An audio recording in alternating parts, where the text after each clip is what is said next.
अब टैक्सेस के हवाले से बात करते हैं। अक्सर मेरे दोस्त जो नए रियल एस्टेट की फील्ड में आए हैं और B17 का काम कर रहे हैं, टैक्सेस कैलकुलेशन में थोड़ा सा उनको मसाइल आते हैं, तो उसके लिए मैं बड़ा इसको आसानी से आपके सामने रख देता हूँ कि आप एक चीज़ तो ये ज़हन में रखें कि 2017 में जब भी आपकी रेजिडेंशियल प्लॉट की टैक्स कैलकुलेशन होगी तो उसमें जो नॉन पोजीशन प्लॉट है उसका रेट लगेगा 12,000 पर स्क्वायर यार्ड, और जो आपका पोजीशन वाला प्लॉट है उसका रेट लगेगा 20,000 पर स्क्वायर यार्ड, यानी 20,000 पर गज के हिसाब से।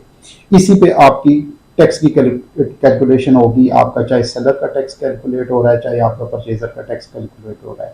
अब मैं अलग-अलग आपको सेलर का टैक्स बता देता हूँ और परचेजर का टैक्स बता देता हूँ। अब यहाँ हम समझाने के लिए ये करते हैं कि 200 गज का जो प्लॉट है, 30-60 का प्लॉट है, उसकी टैक्स कैलकुलेशन आपके सामने रखते हैं। फिर इसी तरह इसमें आपने साइज के साथ साथ उसको मल्टीप्लाई करके, तो जिस साइज का भी आप टैक्स निकालना चाहेंगे वो आपके लिए इजी हो जाएगा। सबसे पहले हम सेलर को डिस्कस करते हैं कि एक ट्रांसफर के टाइम पे सेलर ने कौन कौन से टैक्स देने हैं।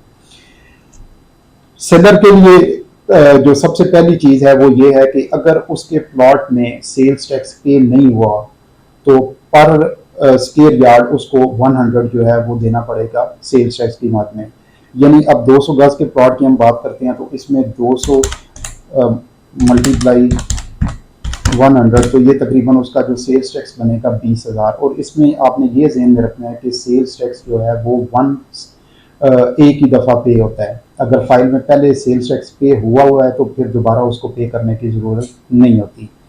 दूसरा उसने पे करना है एनुअल फीस। एनुअल फीस जो है वो 3,000 सालाना होती है। जितना अरसा पहले प्लॉट ट्रांसफ़र हुआ है और अब जो ट्रांसफ़र हो रहा है इसके दरमियान जितना अरसा है, इसमें अगर उन्होंने एनुअल फीस अपनी पे नहीं की हुई तो पर ईयर उनको 3,000 रुपये वो पे करना पड़ेंगे।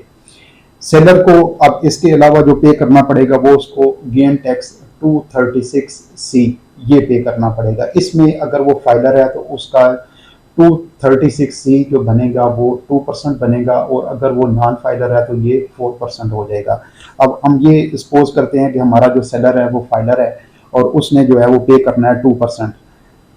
अब इसमें ये है कि इस प्लॉट की 200 स्क्वायर यार्ड का प्लॉट है, इसकी जो डीसी वैल्यू है वो इसकी बनती है 20,000 पर स्क्वायर यार्ड, तो ये बन गया 40 लाख रुपया।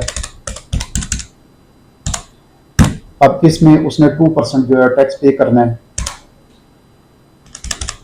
तो ये बन गया 80,000 रुपया। यानी अब सेलर की तरफ से जो उसका गेन टैक्स होगा वो 80,000 रुपया होगा। अब परचेजर की साइड पे हम आते हैं तो परचेजर ने जो टैक्स पे करना होता है उसने 236K 236K।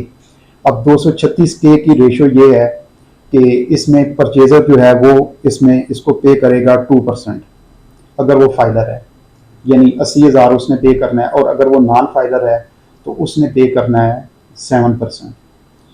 अब जितने भी प्लॉट्स हैं उनमें उस प्लॉट की गज़ों में आप पैमाइश करके उसकी आप सोसाइटी प्राइस निकालेंगे। सोसाइटी प्राइस के साथ फिर आप, अगर वो फाइलर है, एडवांस टैक्स उसने 2% देना है, अगर नॉन फाइलर है तो उसने एडवांस टैक्स 7% देना है। सेलर अगर फाइलर है तो उसने गेन टैक्स 2% देना है। सेलर अगर नॉन फाइलर है तो उसने गेन टैक्स जो है वो 4% देना है। ये आपके लिए टैक्स की एक आसान कैलकुलेशन हो गई।